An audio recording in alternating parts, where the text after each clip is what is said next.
generous welcome. And thank you, Callista.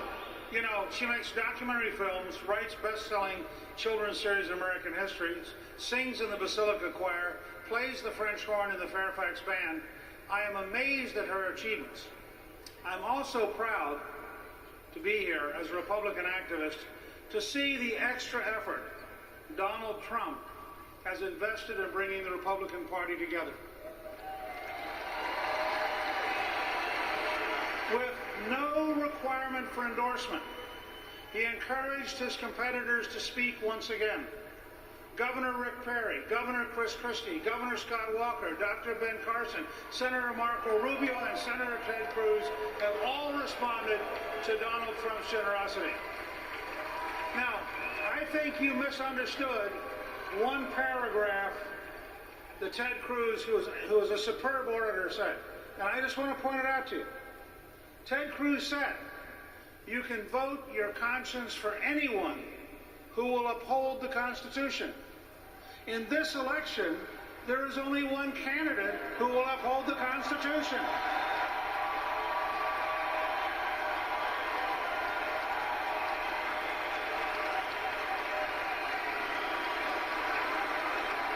So, to paraphrase Ted Cruz, if you want to protect the Constitution of the United States, the only possible candidate this fall is the Trump-Pence Republican ticket. That way, we have a Republican ticket to implement Republican principles in Washington. Now, what I want to focus on is a subject that has dominated my thinking for decades. How do we keep America safe? Keeping America safe is the first responsibility of the American president. There have been many fascinating things to watch about the extraordinary historic rise of Donald Trump. But the most significant has been Donald Trump's courage to tell some important truths about our national security. For example, we are at war. We are at war with radical Islamists. They are determined to kill us. They are stronger than we admit, and there is no substitute for victory. In contrast to Donald Trump, our national security and foreign policy elites, led by Hillary Clinton, are incapable of speaking with such honesty. While they lie about the threat, we need to tell the truth about the danger. If our enemies had their way, not a single woman in this room could define her future. If our enemies had their way, gays, lesbians, and transgender citizens would be put to death as they are today in the Islamic State in Iran. If our enemies had their way, every person on earth would be subject to conversion by the sword and to a cruel and violent system of law. There would be no individual liberty. There would be no equality. There would be no freedom. If you doubt we are at war, if you doubt that this threat is as real as I say, let me refresh your memory. On Monday, an Afghan refugee in Germany used an axe and knives to slash and wound train passengers while shouting, Allahu Akbar. Last week, ISIS claimed responsibility after a Tunisian man drove a cargo truck into a crowd in Nice, France. He murdered 84 people, including 10 children, 3 Americans, and injured over 300 others. 2 weeks ago, almost 300 people were killed and more than 200 were wounded in bombing attacks in Baghdad. 2 days before that, radical Islamists in Bangladesh killed 20 hostages, including 3 American college students. A few days before that, at the Istanbul airport in Turkey, ISIS attackers armed with guns and bombs killed 44 people and injured hundreds more. Last month, a radical Islamist in Paris stalked a French police officer to his home, where he murdered the officer, tortured his wife to death in front of their 3-year-old son, while streaming it all on social media. He was pondering out loud whether to kill the 3-year-old when he was killed by police. 2 days before that, an attacker pledging allegiance to ISIS killed 49 people in an Orlando nightclub and wounded dozens more. All of this in just the past 37 days. We cannot let ourselves grow numb to these accumulating atrocities. One analysis estimated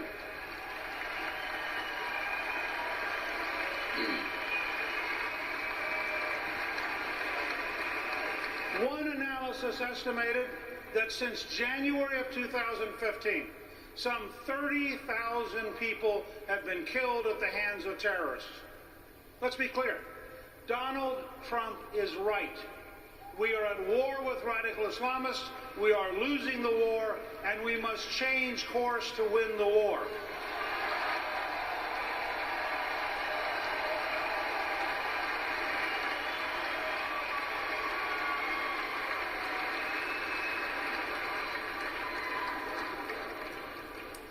Let me be very clear, because I know the news media will do their best to distort this.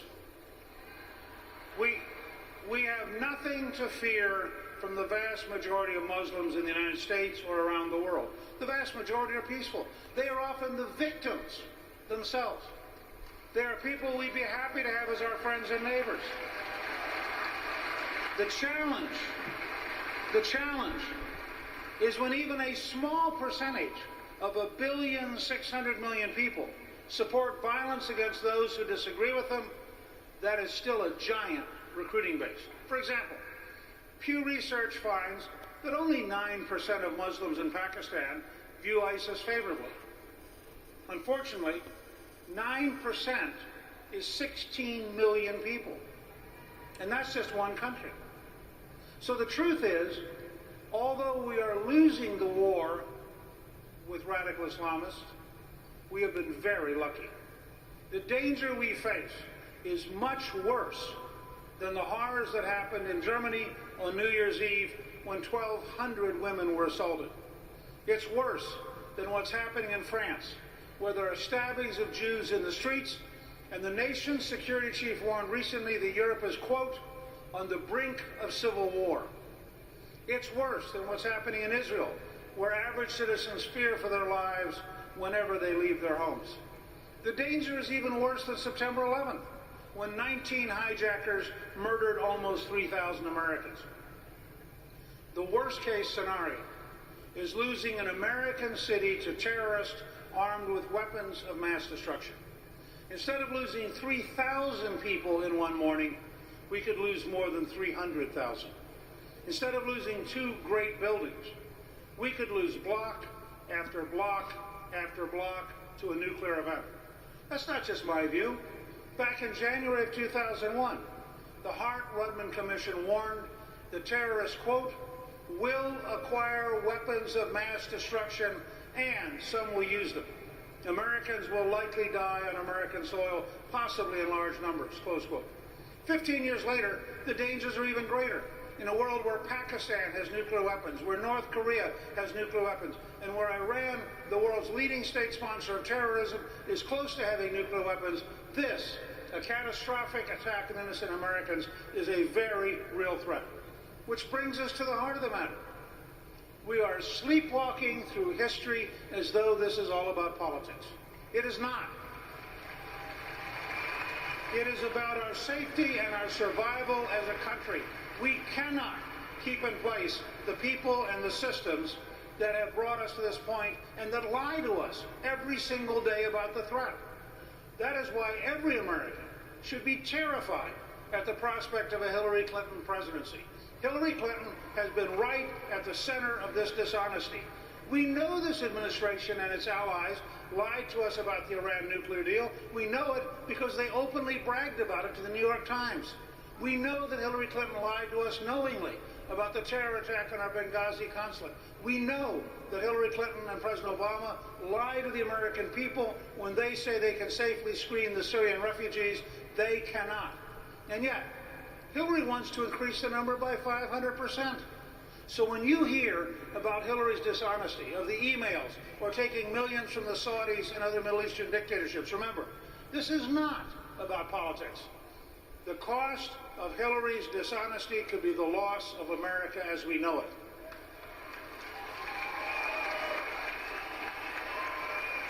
The first step forward to safety is electing a leader who will be truthful with the American people about the realities we face. Only then will we understand, support, and demand the strategies required to confront this threat. And because safety and security are the preconditions for our freedom and prosperity, it is also the first step toward rebuilding the America we love. Donald Trump understands this. And that's why he will rebuild our military, because he knows that a strong military is the best way to ensure peace. Donald Trump will secure our borders, because there is no such thing as a nation without a border. Donald Trump will enforce our immigration laws. He will end the policy of deliberate non-enforcement and will end the abuse of our visa programs to protect American workers and their wages. Donald Trump will take care of our veterans by holding bureaucrats at the Veterans Administration accountable. He will fire those responsible for the waiting list and will give veterans more choices about their care. With Donald Trump's leadership, no bureaucrat will get between a veteran and their doctor.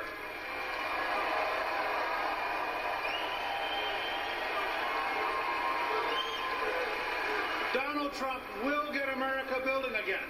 He will blow apart the ridiculous regulations and requirements that drive up infrastructure costs and drag out the timeline to get anything built.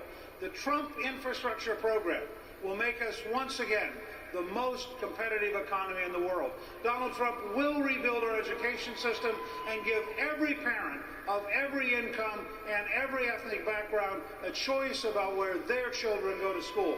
And Donald Trump will help us rebuild and strengthen our communities. Here again, the first step is safety. The basis for strong families and good jobs and vibrant neighborhoods. That means restoring law and order. Donald Trump will show zero tolerance for people calling for the death of police officers.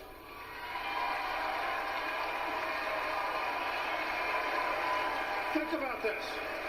If anyone publicly threatens the life of the President of the United States, the Secret Service is on them in an instant. Our law enforcement officers deserve the same respect as the President of the United States.